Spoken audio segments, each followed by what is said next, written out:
और युद्ध में यूक्रेन को वर्ल्ड बैंक से मिली है बहुत बड़ी मदद। 4.5 बिलियन डॉलर की सहायता का वर्ल्ड बैंक ने ऐलान किया है।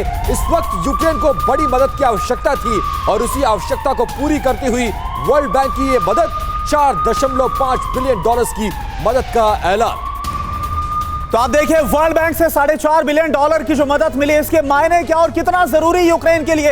ऐसे में जब यूक्रेन पूरी तरह से तबाह नजर आ रहा है 9 महीने की इस जंग में, इसके बाद यह मदद कितनी काफी होगी और इससे कितना फायदा ज़ेलेंस्की को पहुंचने वाला है। लेकिन मिली कैसे मदद, इसको जानना बहुत जरूरी। तो ऐसे मिली यूक्रेन को ताकत, वर्ल्ड बैंक से 4.5 बिलियन डॉलर की जो मदद मिली है वो आप जरा देखिए। वर्ल्ड बैंक से कितना मिला है, 15.9 बिलियन डॉलर की जो मदद है वो मिली है। आईएमएफ की अगर बात की जाए तो इंटरनेशनल मॉनेटरी फंड की तरफ से 1.3 बिलियन डॉलर, यूरोपियन यूनियन की बात की जाए तो 4.3 बिलियन डॉलर की जो मदद है वो मिली। इसके अलावा ब्रिटेन जो लगातार खड़ा यूक्रेन के साथ, हमने देखा अभी हाल ही में सुरख भी गए थे। ये अपने गांव में स्टेशनरी बिजनेस शुरू करके हर महीने 2 लाख कमा रहे हैं। आपके गांव में भी ये करना है तो फ्रीडम ऐप को अभी डाउनलोड कीजिए। 2.4 बिलियन डॉलर और अमेरिका की तरफ से 21.5 बिलियन डॉलर, यानी कि अगर आप आंकड़ों में देखेंगे तो सबसे ज्यादा जो मदद है वो अमेरिका की तरफ से मिली है। और हमारे साथ तमाम खास मेहमान मौजूद हैं इस वक्त। मैं पांडे सर आपके पास आना चाहूंगा, ये जो मदद है ये कितनी ज्यादा जरूरी है 9 महीने के बाद, जब हम हर तरफ यूक्रेन में तबाही और तबाही सिर्फ देख रहे हैं। देखिए, इंफ्रास्ट्रक्चरल डैमेजेस जो हुई हैं यूक्रेन में वो हम सबको पता है, और वहाँ का जो एनर्जी क्राइसिस हुआ है, क्योंकि जो भी एनर्जी सोर्सेज थे उन सबको ध्वंस कर दिया गया है। और कीव की बात करें तो 50% जो एनर्जी सोर्स है वो समाप्त हो चुके हैं और वहाँ हॉस्पिटल्स में प्रॉब्लम हो रही है। इवन जो एयर रेड वार्निंग के लिए जो उनको ऑडियो वार्निंग देनी है वहाँ पर सप्लाई में प्रॉब्लम हो रही है, तो बैटरी ऑपरेटेड वार्निंग सिस्टम का प्रयोग किया जा रहा है। तो जब ऐसे हालात बद से बदतर होते जा रहे हैं तो ये मदद मिली भी है, तो ये समय लगेगा इस पूरे ढांचे को दोबारा क्रिएट करने में।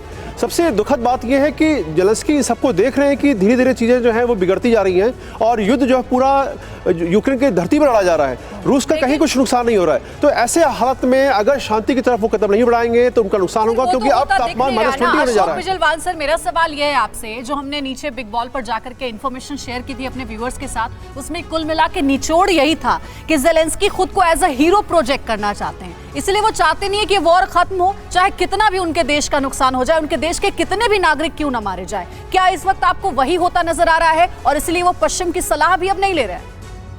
देखिए, अब ये मेरे ख्याल से पुतिन जो ज़ेलेंस्की हैं वो एक पॉइंट ऑफ नो रिटर्न को क्रॉस कर चुके हैं।